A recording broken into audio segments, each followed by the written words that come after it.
ಶೀಘ್ರದಲ್ಲೇ ಶಿಕ್ಷಕರ ನೇಮಕಾತಿ. ಆಹಾರ ಸಂಗೀತ ಶಿಕ್ಷಕರು, ದೈಹಿಕ ಶಿಕ್ಷಣ ಶಿಕ್ಷಕರು ಹಾಗೂ ಕಲಾ ಶಿಕ್ಷಕರ ನೇಮಕಾತಿ.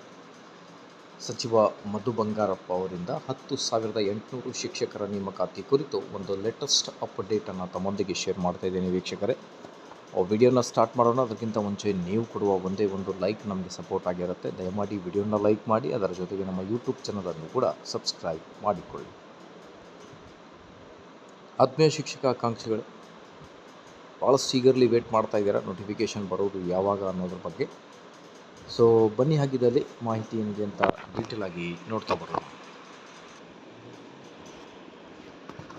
ಶಿಕ್ಷಕರ ನೇಮಕಾತಿ ಕುರಿತು ಮಹತ್ವದ ಅಪ್ಡೇಟ್ ಕೊಟ್ಟ ಸಚಿವ ಮಧು ಬಂಗಾರಪ್ಪ. ಹೌದು ಆಕಾಂಕ್ಷಿಗಳೇ, ರಾಜ್ಯದಲ್ಲಿ ವಿದ್ಯಾರ್ಥಿಗಳು ಹಾಗೂ ಶಿಕ್ಷಕರಿಗೆ ಅನುಕೂಲವಾಗುವಂತಹ ಮಹತ್ವದ ನಿರ್ಧಾರಗಳನ್ನು ತೆಗೆದುಕೊಳ್ಳುತ್ತಿರುತ್ತದೆ.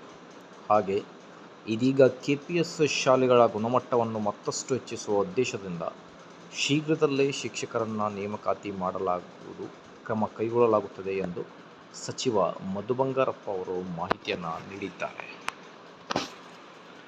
ಆತ್ಮೀಯ ಶಿಕ್ಷಕ ಆಕಾಂಕ್ಷಿಗಳೇ, ನೋಟಿಫಿಕೇಷನ್ ಬರುವುದು ಯಾವಾಗ ಅನ್ನೋದೇ ಒಂದು ದೊಡ್ಡ ಪ್ರಶ್ನೆಯಾಗಿರುತ್ತೆ. ಅದರ ಜೊತೆಗೆ 10,800 ಶಿಕ್ಷಕರ ನೇಮಕಾತಿಯಲ್ಲಿ HK ಮತ್ತು ನಾನ್ HK, PST, GPSTR, HSTR, ಈಗ ಅನುದಾನಿತ ಶಾಲಾ ಶಿಕ್ಷಕರ ನೇಮಕಾತಿಗಳು ಕುರಿತು ಕೂಡ ಚರ್ಚೆಗಳು ಜೋರಾಗಿ ನಡೆದಿವೆ. ಸೊ ಹಾಗಾಗಿ ನಿಯರ್ಲಿ ನಿಮಗೆ 18,000 ಶಿಕ್ಷಕರ ನೇಮಕಾತಿ ಕುರಿತು ಅಧಿಸೂಚನೆ ಆದಷ್ಟು ಬೇಗ ಬರಬಹುದು.